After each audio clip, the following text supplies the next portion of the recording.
As I said, I am the politics guy, the campaign manager, so I'm not as well versed in city council minutia as Merrick is. But I would say that largely, we know that Burlington is a university town, is a college town, and the University of Vermont anchors this city and anchors Ward 8 in particular. And so we would not be in the place that we are as a city, the biggest city in Vermont, if it wasn't for the university. And we know that a huge percentage of Burlington residents are students. Majority of Ward 8 residents are students on campus and off campus. So the relationship with UVM matters a lot to the health of the city. And right now, what we see is a university that is not treating the city with the respect that they should, and is not treating their students with, appropriate living conditions. And so one of the main things that Merrick has done in the last 2 years has worked with students organizing in the student tenant union to put forward a resolution that starts the process of holding UVM accountable for their poor housing conditions. There's an ordinance right now. The city does not require UVM to go through the full inspection process. They don't inspect dorms, and UVM's expected to inspect their own dorms, which they have not been doing over the past at least 15 years. And so Merrick has, in collaboration with UVM students, begun the process of addressing this and ensuring that UVM housing is adequate. And for people that aren't UVM students, it's no secret that we have a huge housing crisis in Burlington. As a non-UVM student, I feel this every day with the amount of money that's taken out of my paycheck and given to a private landlord. It's not an appropriate amount, and it's in a horrendous situation for our city. And so, as you have more students coming into the university, without more dorms being built, it pushes more and more off campus, and students are moving further and further away from the university. And so there has to be accountability for UVM. And that is part of the MOU process. But I think that an accountability is important in order to stop UVM from continuing to push students off campus and making the cost of living unaffordable for the rest of Burlingtonians. Thank you.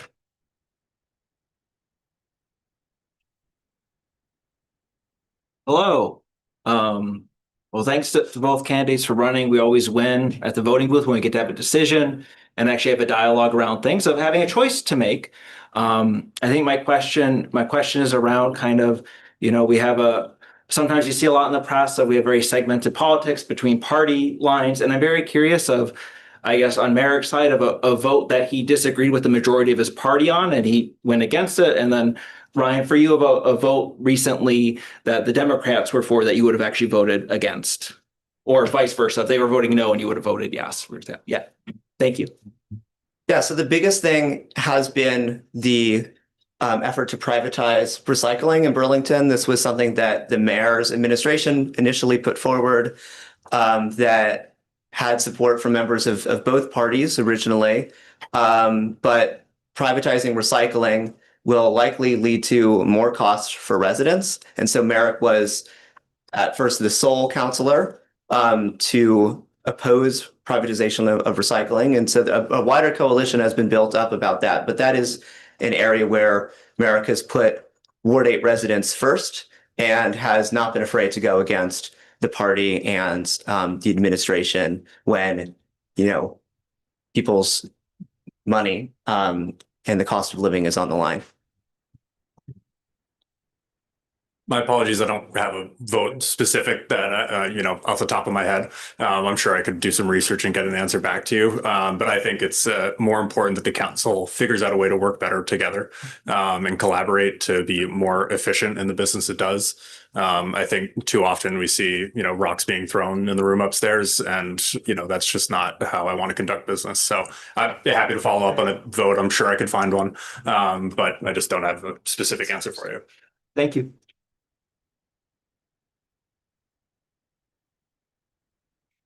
So we have seen the city council several times now prevented petition from reaching the ballot for an advisory question. How do you feel about that? And also, would you be supportive of giving voters the powers to put advisory question, initiatives, and referendum on the ballot? I think the question of advisory ballot items is an interesting one because the purpose of them is to help the council govern and to take sort of, you know, figure out a way to, govern in a way that, reflects the will of the public. I think for a lot of the items that we've seen maybe kept off the ballot in recent times, it could have been brought forward as a resolution from one of the councilors. And that's really the more appropriate vector for something like that. I think it's a tough one, but I think the advisory question needs to be made more clear about its purpose to the public. Yeah, I'm going to be straight to the point. Merrick has always supported putting advisory questions on the ballot that gain enough signatures to get on the ballot. A lot of municipalities in Vermont don't even have the option of the legislative body not allowing them to go to the ballot. And there's a long history of Vermont municipalities voting on symbolic measures and other advisory questions. So Merrick has consistently voted to allow advisory questions to get on the ballot if they meet the requisite number of signatures. I'm wondering, as a follow-up to that, what about ballot questions that do not necessarily pertain to Burlington, to Vermont, that have, say, national significance, global significance? How do you feel about the relevancy questions? Yeah, I mean, there has been a long history of Vermont towns and cities participating in larger international and national issues. I remember when I was a little kid growing up in Vermont, there was the Marlborough and Brattleboro voted to arrest George Bush if he ever stepped foot in Marlborough and Brattleboro. And I don't think George Bush has stepped foot in either of those towns since that happened. But yeah, even in Burlington, there was votes in the 80s around the war, the secret wars in Nicaragua and in Latin America. And people said, the same things that they say now, that this is not a local issue. And in fact, one of the resolutions on Nicaragua only passed because councilors boycotted even going to the council meeting because they thought that this wasn't a local issue. And so I think that it is in keeping with the long history of Vermont municipalities taking a strong stand to let things get on the ballot, even if they're not necessarily pertaining to something that the council is and mayor are deciding. And really the question is, is this something that they've gone through the hoop of getting 5% of registered voters to sign on to this? And there's not, I don't think, a compelling reason to stop it from going to the ballot. And if people disagree with the particular ballot measure, then, the democratic thing to do would be to campaign against that. Again, I think it goes back to, a councilor can bring a resolution that says exactly the same thing and then debate it on the council floor. And that's the appropriate, way to do things.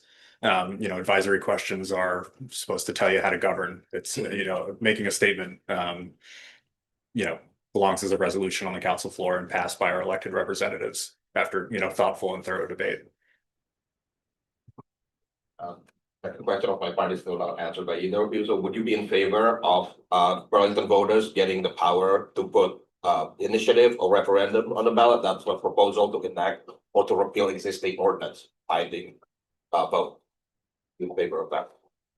I have to look more at the specifics of the process and, consider the implications about what are the qualifications. You can't just put anything on a ballot. It has to go through, a certain sort of vetting process to make sure it's appropriate for that ballot. Yes, Merrick supports Proposition 0 and the campaign to allow voters to get ballot measures on the ballot.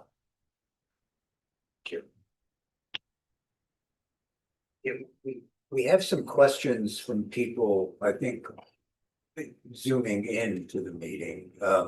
Charlie, how do we, can we connect this? Can we call on Jeffrey?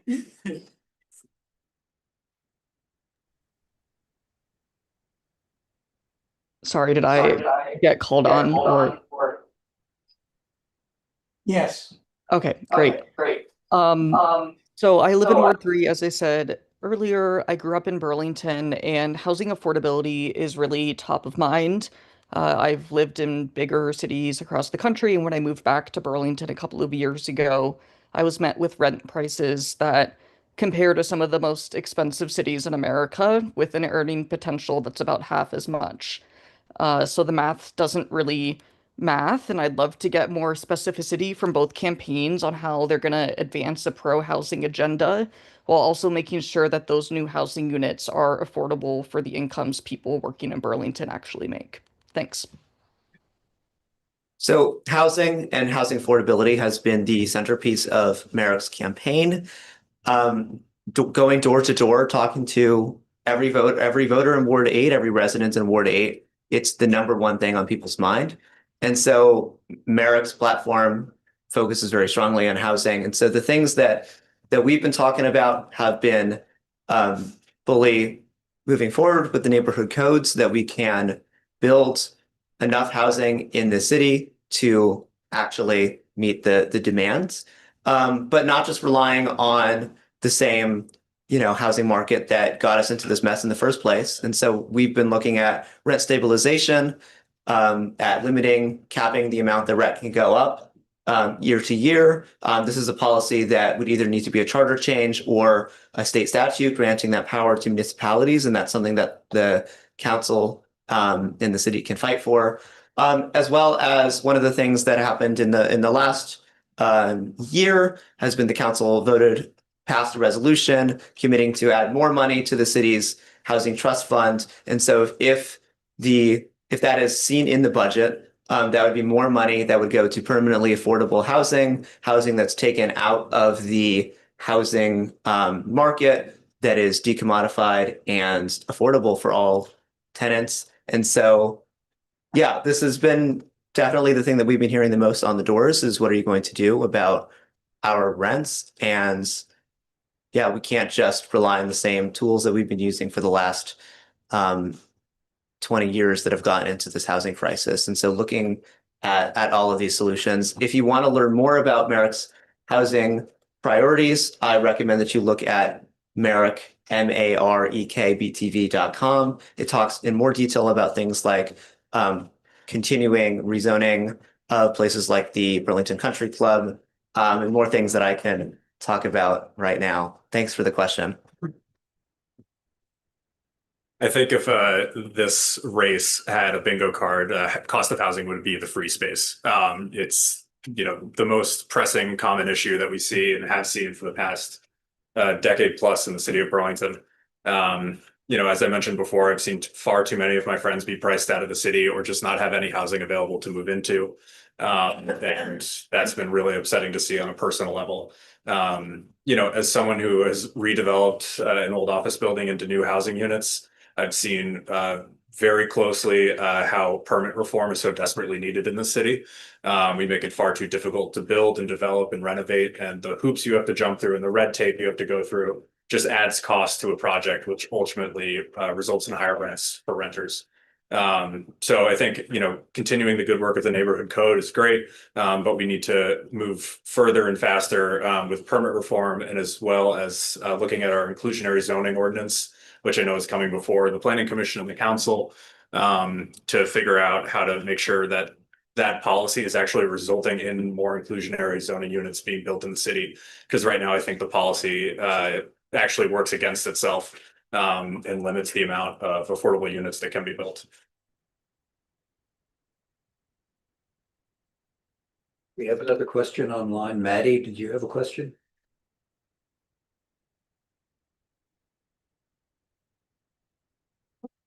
You see your hand. Go ahead, Maddie. Get off of mute. Can you hear Sorry, us now? I don't have a question. I don't know why that registered that way. I came into the meeting late. Can you hear me now? Yes. Yeah, I'm on Zoom and I got to the meeting late, so I didn't introduce myself. So maybe that's how it registered, but I don't have a question at the moment anyway. My fault. I misread the iconography there. Oops, That's sorry. okay. Is there anybody else who has questions? I also have a question here more, but I want to let other people go first. Yeah, no, that's what, yeah. Well, sorry, and I'm a Ward 1 person, so thanks for indulging me. I guess my question is would either candidate ever support decreasing the IZ requirement, which is the thing that has guaranteed about a quarter of our housing is permanently affordable in the city, and something that Mayor Sanders and the Progressive Coalition made happen? Excuse me, can you speak up just a little bit, please? Yeah, sorry. I feel like I'm leaning over you all. I apologize. No, I'm wondering if IZ is coming up in front of the council, which one of the candidates mentioned. Is there ever a scenario where either of the candidates would support decreasing IZ requirements? So saying, depending on the part of the city, it's 20% must be affordable when you build new units over 5 units. Would you ever support rolling back that percentage requirement on affordable housing? I guess what I would say in response to that is that I know for a fact that the current requirements, not necessarily the 20%, but the unit count starts at 5 units.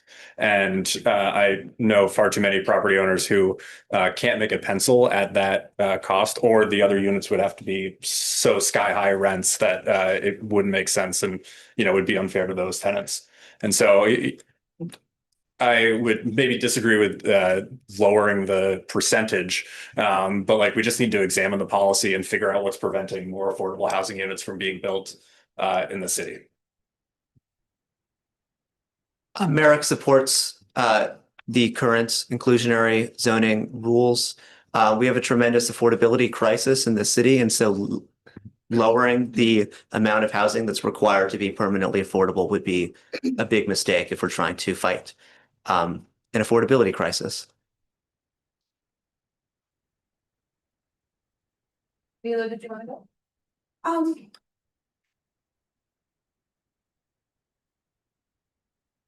Thank you. Not as much of a question, but it was nagging at me. I just wanted to do a quick MOU history lesson. So about 3 years ago, there was an MOU that was negotiated with UVM. And to make a long story short, there was a lot of disagreement regarding UVM providing information on their enrollment, like what were their enrollment plans, because it became very clear that the increasing of enrollment every year was affecting housing availability in the state, and they were forcing more triples, having gone up to 30%. It was a bipartisan decision not to approve the MOU at that time. Both parties did not agree with what the university was bringing to the table. Then there wasn't any negotiations for a while, and then when Mayor Mulvaney Stanek came in, the university said, well, we're going through the process of getting a new president, and we're not going to start that up until we have a new president. They now have a new president, and the mayor and UVM's new president are working together, and something will be brought to the council, I hope soon this year. But we have to know what their numbers are, and they have to be accountable for all the dormitories they have, because they have too many forced triples. They're putting people in spaces that they can't even give them full sets of furniture. So there's a lot of issues there. And I just wanted to bring up recently the Tax Fairness Initiative. That is an example of what frankly is a long tradition that this city has had for taking votes to the public to find out how the public feels about certain issues, such as Memorial Auditorium. And the idea was to take the most popular idea from the mayor's tax fairness group, which was bipartisan, and say, how does the public feel about this? It was non-binding and it would have stimulated conversation in the community, and the community would have had an opportunity to vote. And then that would have said to the council and the mayor, do we continue with this or do we move on with something else? So not to deny that vote, I thought was deeply disturbing. Thank you for the time.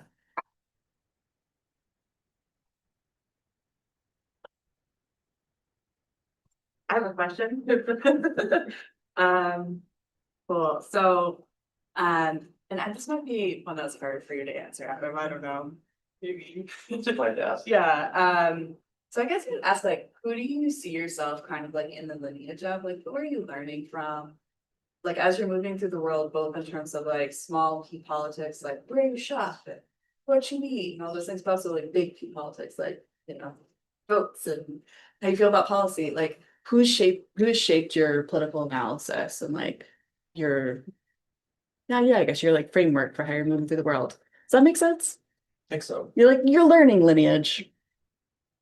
I don't know if I can see into Merrick's brain in that sense, but I can tell you that as a constituent of Merrick, Merrick has been an inspiration to me, and that's proved that politics can actually make a difference in all of our lives. And so, you know, I think that we need to keep Merrick on the council because I think that for many of us, he's shown that politics isn't just, you know, something vile that you want to turn off on the television.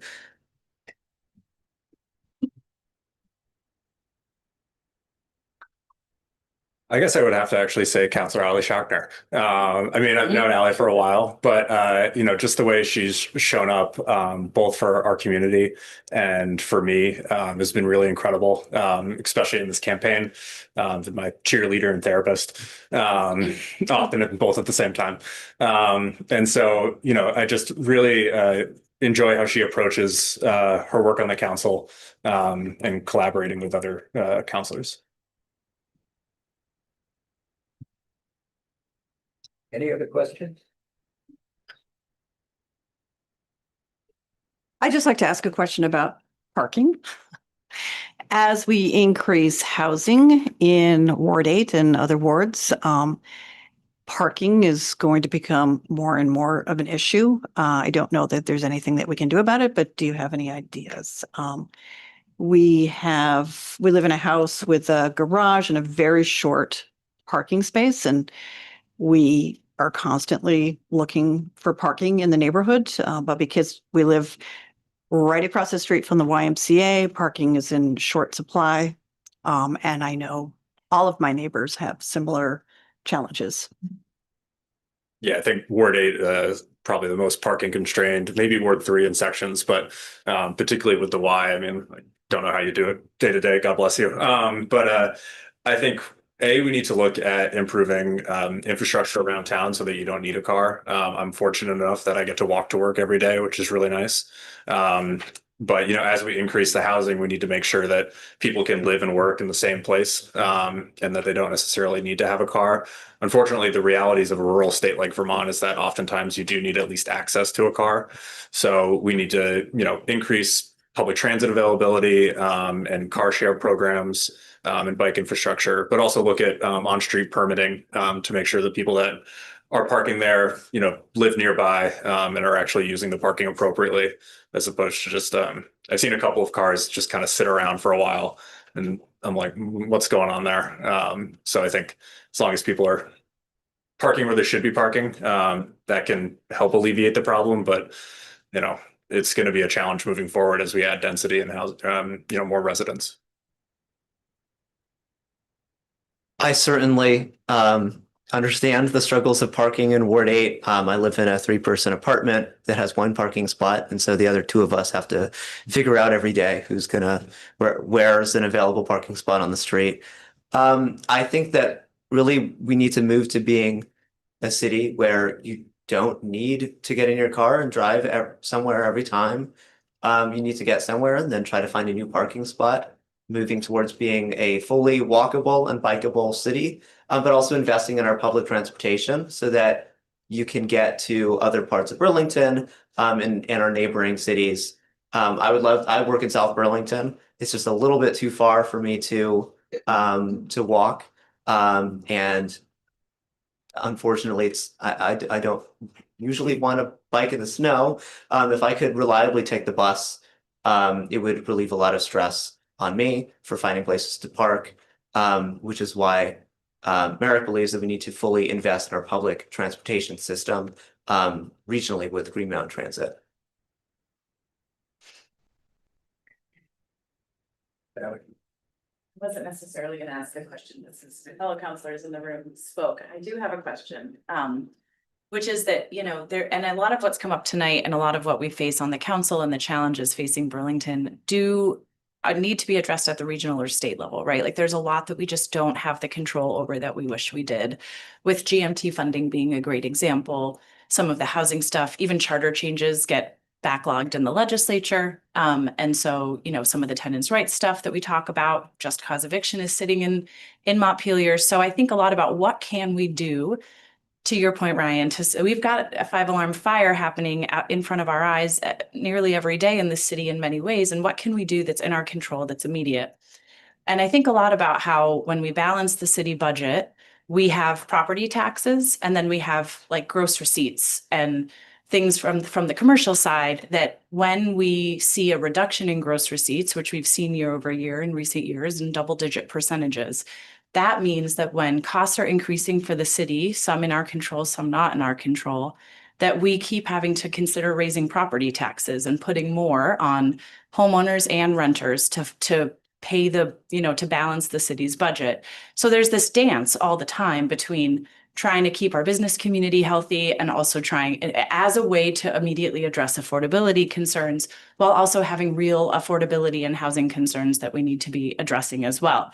So I'm curious what both candidates, like how you approach your sort of addressing some of our downtown issues, which spill over into Ward 8, and how we can help to reverse the trend we've been seeing with our downtown businesses and gross receipts to, I think in the short term, that is a way to relieve some of the affordability issues that we have. Thank you. Well, I think that, I mean, this is a multifaceted question and it does need a multifaceted answer. Businesses are struggling because of the same pressures that everybody else in the city is struggling with the increasing unaffordability crisis. We've seen recently Nectar's go out of business citing raising rents, which is why that we need a city and a statewide approach to reducing rents so that businesses are not priced out. We see this up and down Church Street with commercial landlords raising the rent beyond what businesses are able to pay in the same way that residential landlords are raising rents and pricing people out of the city.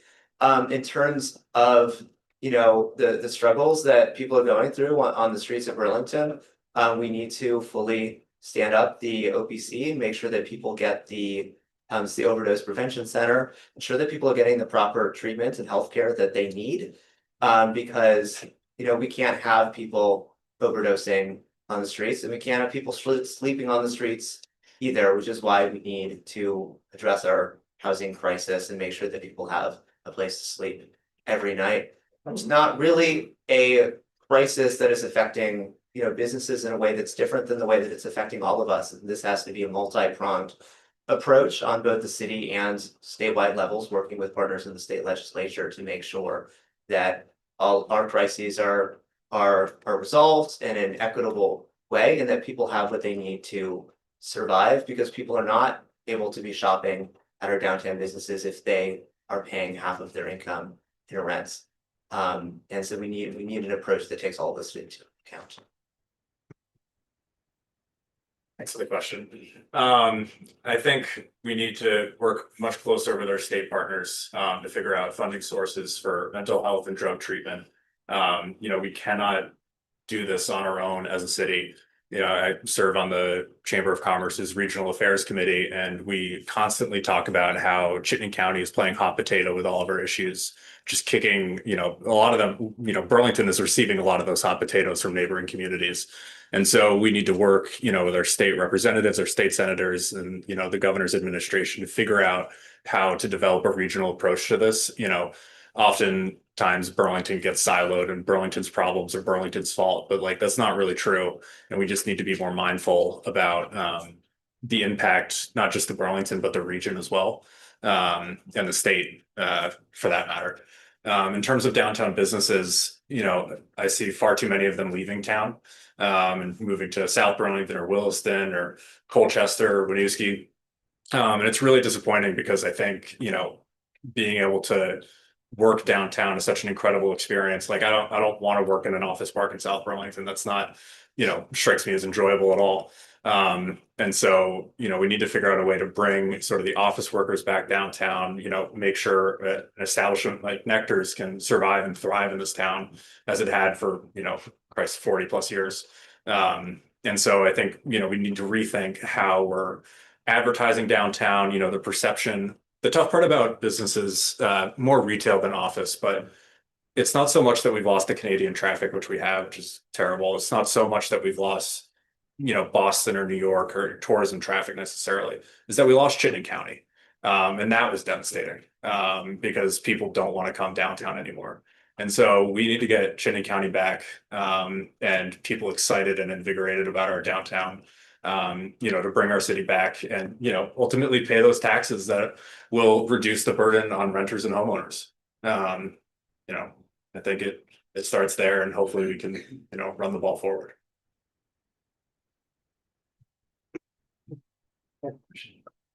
And maybe this is a little less than a question than a comment, but living in College Street,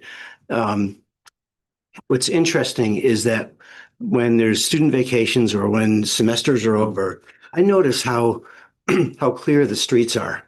And I see, just from observationally, I see cars parked all week long on sided streets, taking up space for people who, like Ryan, what you're saying is people in Chittenden County, the problem, don't want to come into town.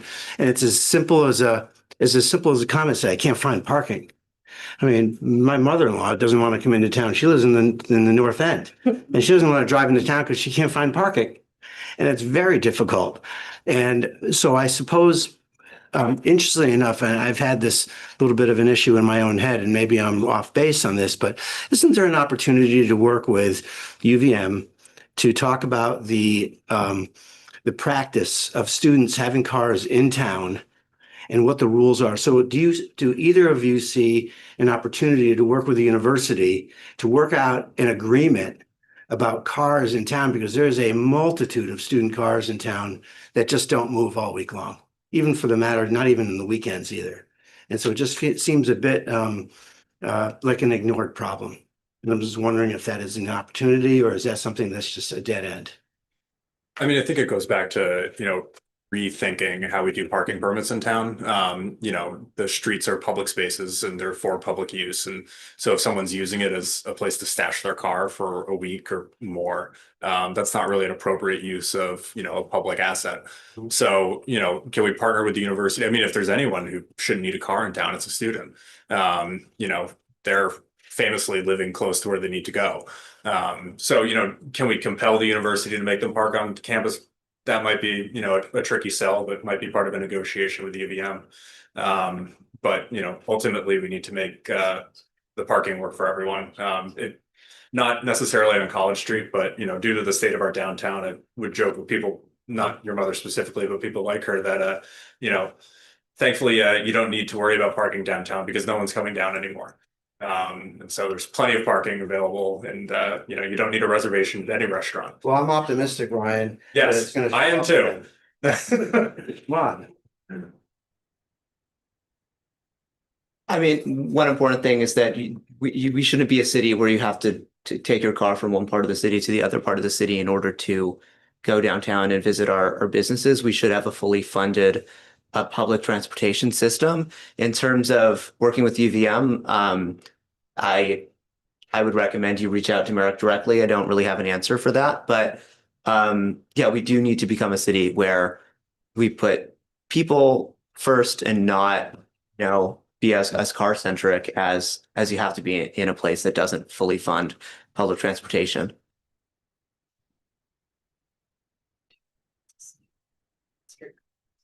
Yeah. Bring it back. Any other question? Yeah. This is hopefully a fun question. I love living in Burlington because I get to know my city councilors or people running for city council. What book, movie, YouTube video, TikTok, what do you recommend? What should I be checking out? I just want to know both candidates as people, like what's exciting out there as far as media goes that I should go check out. Oh my gosh. I don't know if I can answer for Merrick about what book and TV show he's been watching. But I would recommend reaching out to Merrick BTV at gmail.com and asking him that question. Great response. Christ, I'm currently trying to think of a better answer than heated rivalry. But it's public access and not exactly appropriate for children, but I'll get back to you on that. I'll send you some recommendations.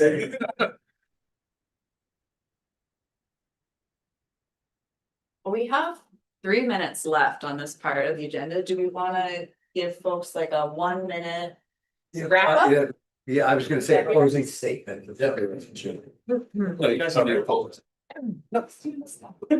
Hey, listen, if they only have time for their closing statements, it's good. Did you have another? Yeah. All right, sure.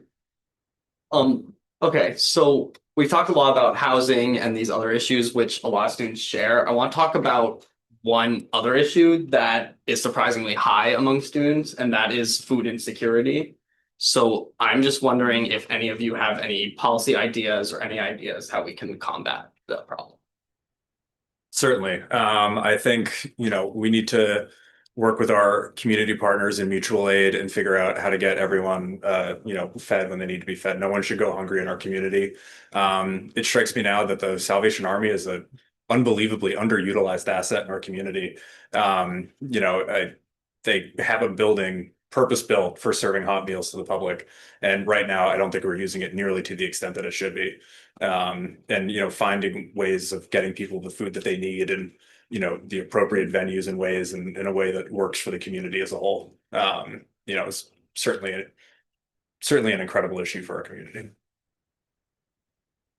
Yeah, I mean, Merrick has been a supporter and collaborator with mutual aid groups in our city, maybe more than any councilor or politician in Burlington. And they perform a very vital function of supporting people in need. But the fact that students need to go to a food distribution in order to survive is an indictment on how our whole society is being run. And I think really this starts with UVM.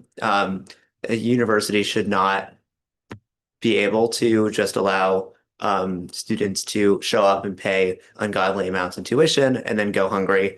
And so if UVM is able to build more on-campus residences and make sure that people aren't being crowded out and paying so much money in rents, that would go a long way into making sure that people have the means to survive and don't have to rely on food distribution from mutual aid groups in our city that are doing amazing work every day.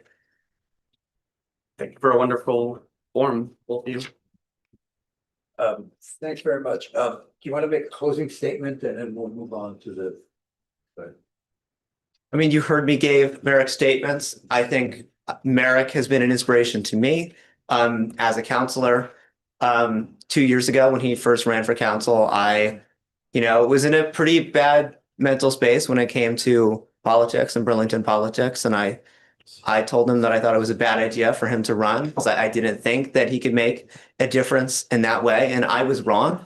Over the last 2 years, Merrick has been a collaborator on the council. He's worked with people from both parties on passing legislation that makes a real difference to people in this community. He's worked with people organizing on campus and off campus to ensure that every voice is represented in this city. I think that Burlington needs to keep Merrick on the council, and Ward 8 needs a representative like him. I don't think that Ward 8's going to get a better representative on city council than Merrick. And so I cast my vote early today, actually, for Merrick, and I hope that you will consider doing the same. Thank you.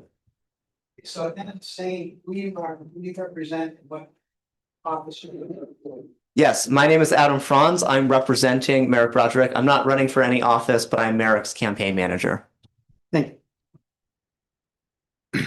Thank you for the time tonight. And congratulations, Amy, on new steering committee membership. So as I mentioned before, I'm Ryan Nick. I'm running for Ward 8 City Council. I've spent the last decade of my life building the relationships and the connections in town to understand what Burlington really needs to move into its next chapter. You know, Burlington's in a difficult time right now, but I think brighter days are ahead. And we need to work diligently on the council to move faster and further to address the 5-alarm fire that we're seeing every day downtown. You know, I hope to continue the good work that I've been doing in my community on the council, and thank you all for your support. And Ryan Nick, Ward 8. Thank you. Hey, thank you. Thanks very much. That's great. We have another item on the agenda, and I hope we'll all be here to participate in that. So, Fareed, do you want to go ahead and go? So Charlie told me I should be sitting right here. Yes. We can do it, scoot down. Okay. Yeah, I have handout, but we are short on handout, so we can just like do maybe like one set of handout for every 2 people. Yeah, that's great.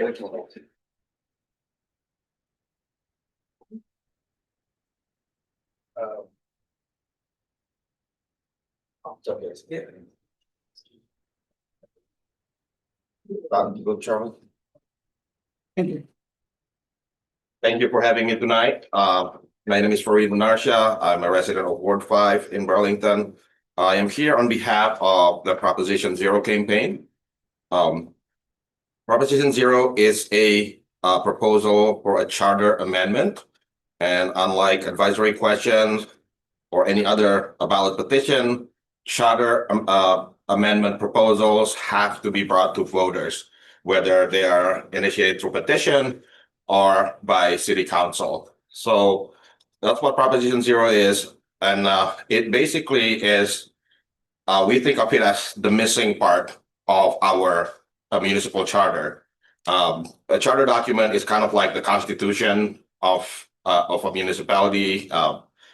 For geeks like me, I think of it as like the OS of the operating system, and then ordinances are like the applications that you could install, and it kind of works the same with ordinances and city charters. Now, city charters are owned by the legislature, by the state legislature, and it sets the basic rules of Burlington, define the government, like, and who has power and which power, and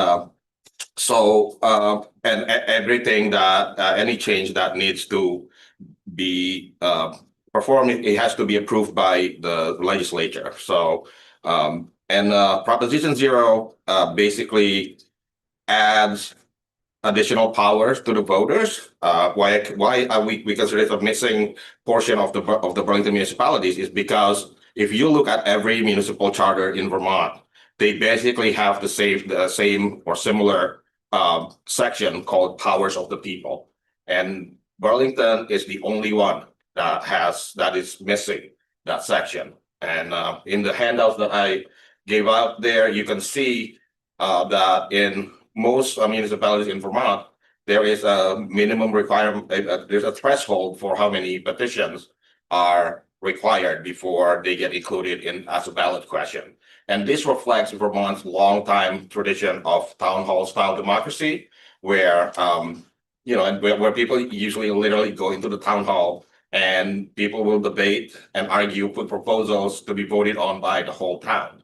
And it's actually a process that was being practiced before even there was a United States of America. And Vermont is famous for this. It is a grassroots level democracy. It is at neighborhood level making decisions. It stimulates creativity. It promotes collaboration, and it allows people who are most impacted by issues to be making decisions about that. And I think we can all agree that people should have the right to participate in decisions that impact their lives. So we are bringing this to Burlington. We are hoping to get this charter amendment and for the November election. It needs to pass by simple majority in order for it to advance to the State House, and then they will have to approve the change. And since we base this on other municipalities' charter documents, we don't anticipate any problem with the legislature as long as we can pass it, so then it could advance there. And from the representative and senators, or just the representative of Burlington, who I spoke to, they have committed to supporting this should we pass it in November. And so, just to go into the proposal, what direct democracy means usually is a set of processes that will then get decided through simple majority.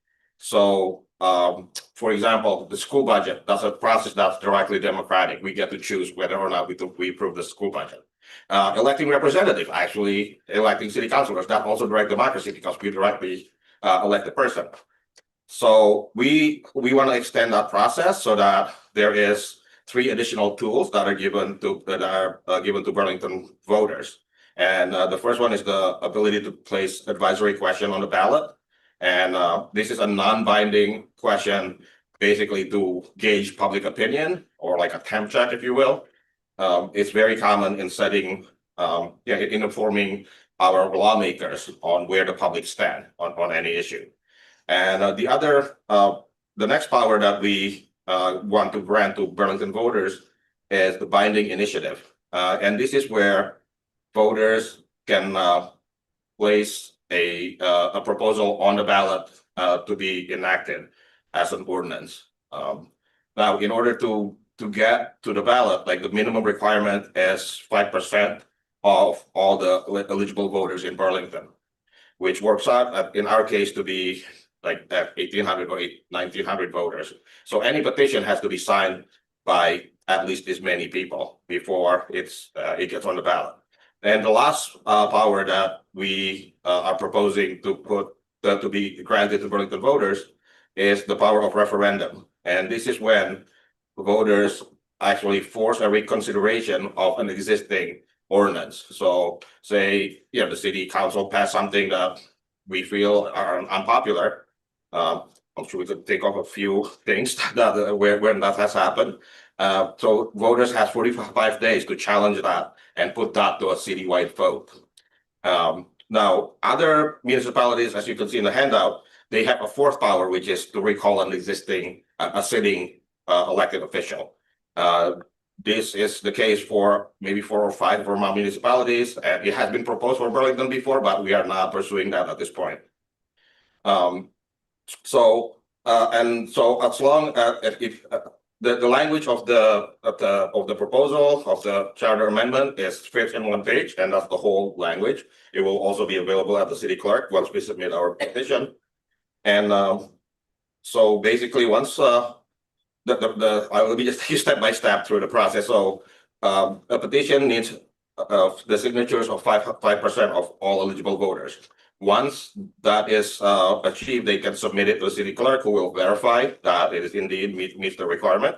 And then what happens next, actually, it goes to the city council, and they have the option to either adopt like an initiative, or if they fail to do so, then it gets voted and it goes to the next election, and we all get to vote on an issue.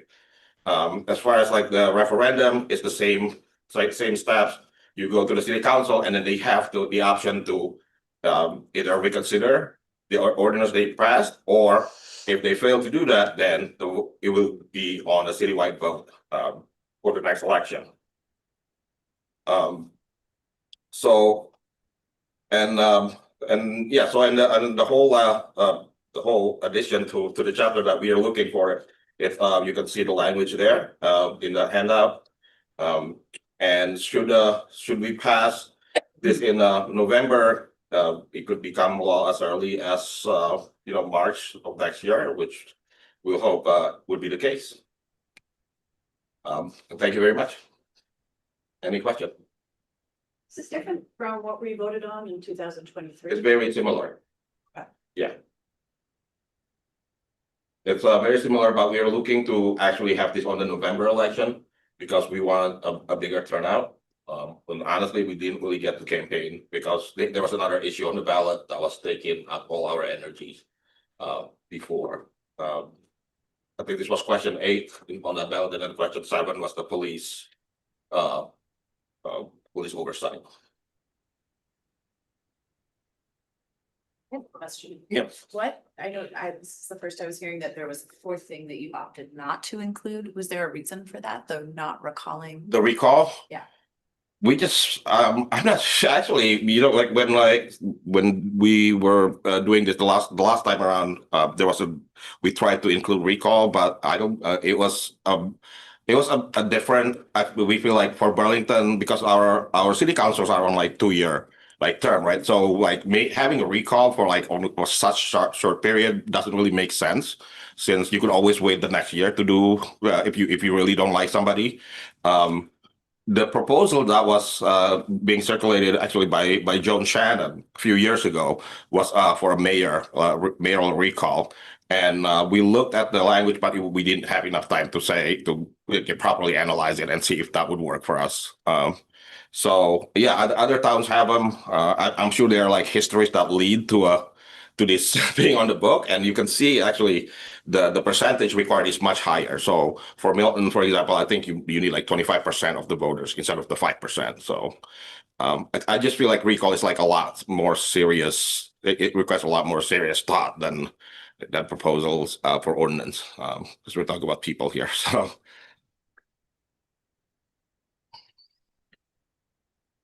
Ask questions. Do you have some examples in mind of what we could do with this once it's passed? So for example, like one I can think of is, I think there probably would be a lot of bipartisan support for making it harder to just hold on to like blight properties downtown that like aren't being used. And so like increasing the fees on that, like that could be some kind of ordinance that we could go for. But are there other examples like that come to mind? I was actually that was gonna be my closing statement. So actually I want to ask the ward, like maybe you could give an example each of like what would you like to see as an initiative, and then or maybe like there's recent council decision that you would like to put up on a referendum. Because I do plan to like come back again in a few months as we get closer to November. But I think you're right, Amy. I think that's a great example that you just gave about like the blighted properties. As far as like the referendum examples, I would say like people probably would like to put the police force like reduction on the referendum. That I could see that being a possibility, or the sale of Burlington Telecom, for example, or if they ever propose a sale of a Memorial Editorium or the Burlington Electric Department, which has been proposed before by previous administration, we would like to put that to a referendum, I would say. And whereas the advisory questions, I think it should be. I feel like I don't know why, like even like the text question was not was blocked, because well, I remember in the past administration, like for example, the ban on plastic shopping bags was actually put through an advisory question process first before it was adopted by the council. Would you ever be concerned that somebody would obtain 5% of signatures for an issue that you are completely opposed to, or that you find highly objectionable?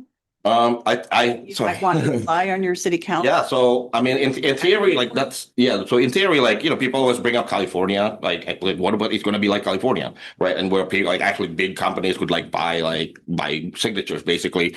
And I'm not saying I don't think this is this is something that's great at all time everywhere. Right. I think for Burlington, for a city the size of Burlington with its history, I think this is what we need. I feel like as we know we are in the middle of multiple crises, our decision making process has to be more robust than the way it is right now, which is basically 12 people or even less than that making all the decisions. I think representative government is great. But I think, in order for it to work efficiently, we need check and balances. And this is the check and balances that will be provided for that. As far as like the issues, first of all, everything has to actually be in conformance of Vermont state law. So it's not like we could like vote on anything that's discriminatory, like racist or ageist, like sexist, like all this. There's whole categories that's just not we're not going to be voting on. Um, so if it's against Vermont state law, then it's not going to get on the ballot. And honestly, if like 2,000 people in Burlington think something is important enough to be talked about, I think we should talk about it. I've seen like objections saying like, is this going to be bad for minorities? Right. And I was like, as a member of like minority, like ethnic group myself, I'm like, I would rather talk to my neighbors about like anything that they might have issues with. Let's put it up in the open and have discussions. But I also believe that's not what Burlington is. I believe it's like if there is something really bad that's being proposed, and remember, like moneyed interests already have the ability to put ballot questions, like through the city council or the mayor. In fact, the last administration is like a pioneer, the use of PAC money to influence ballot questions. When we first voted on the pit, I'm sorry, what is it? There's a name for it, but we all call it the pit. Yeah, so the pit was like a ballot question, and for the first time in Burlington history, there was a PAC money that was put to advance that proposal. So that already happens, like in terms of money influencing the ballot, that already happens. This gives regular people a way to match that and to propose our own solutions. So, and I do think if there's something really bad, we will out-organize them, whoever it is, this external powers. And I believe I asked maybe you 3 years ago, the same question. What about something highly technical that really requires a lot of research and inside knowledge, I suppose? And I think the example I used was Brexit. Yeah, so I mean, I think like if it's something highly technical, but like it impacts a lot of public, I think we should be talking about it. I think like more discussion on it can only help and not hurt.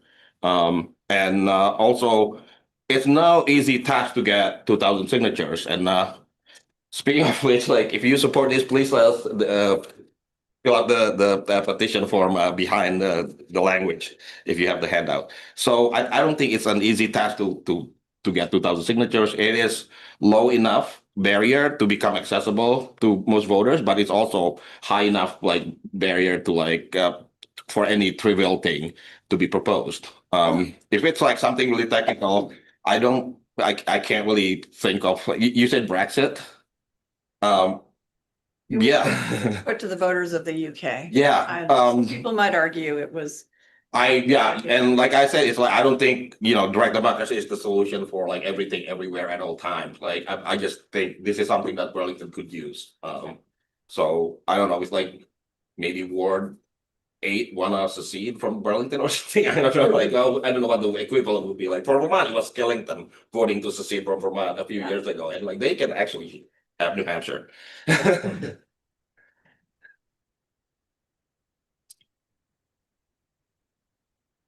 Any other question? Can we end this early? Yeah. We do. If anybody has, to your point, if anybody has ideas of things that you would be curious to be able to see happen once this gets through, if you have an idea right now, you can share it or also talk to Freed after. But I just wanted to, since that was a question you wanted to ask. Yeah, and also we actually what we need is 2,000 signatures by September in order for this to be on the November ballot. And we found that town meeting day and also the primary election, that's the best day to meet voters and talk to them and get their signatures. So we are looking for volunteers to take up 2-hour shifts at the polls on town meeting day. And also maybe in August if we don't reach the 2,000 signatures on town meeting day. So if you're able to volunteer for 2 hours, please let me know, and we can give you the poll canvassing kit, so we could get to 2,000 signatures.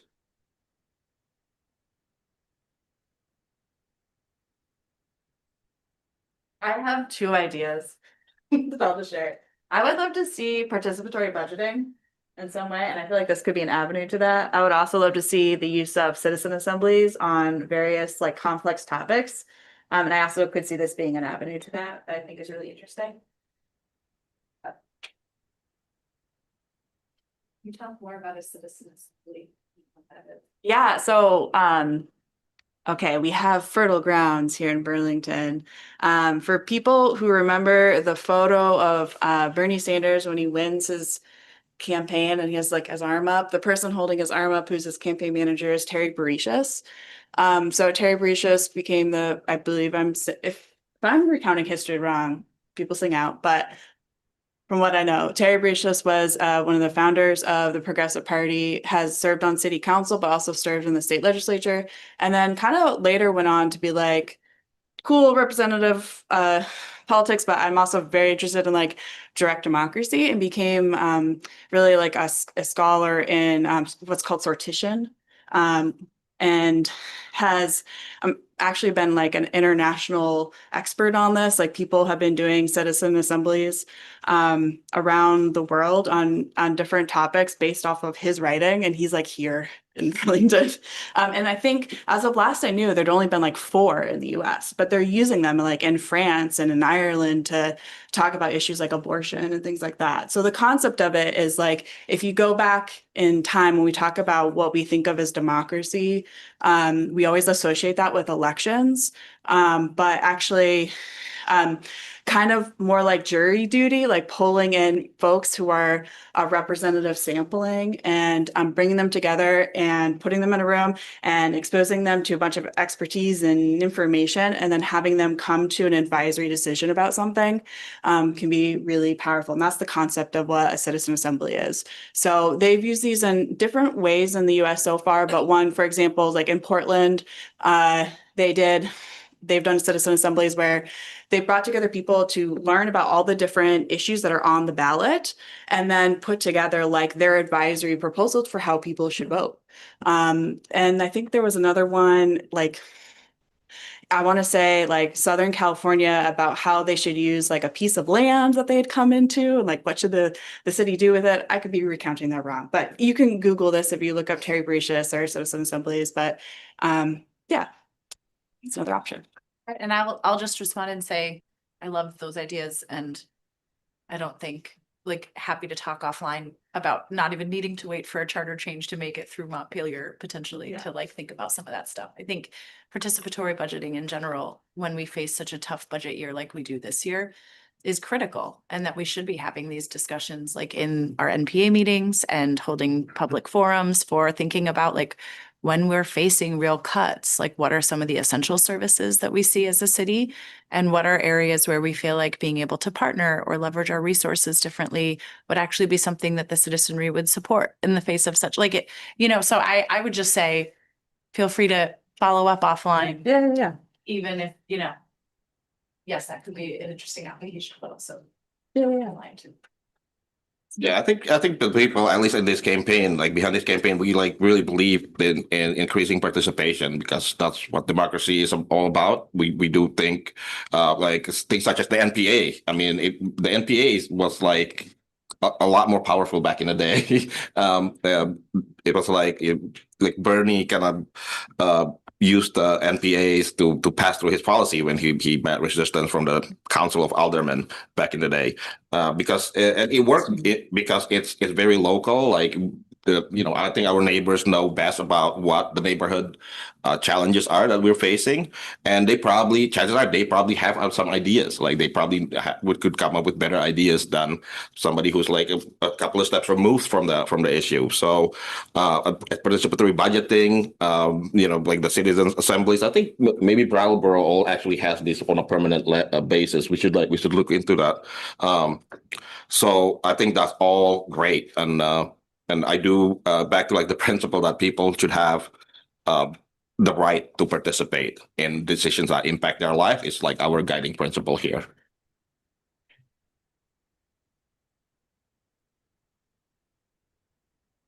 Okay, I guess we.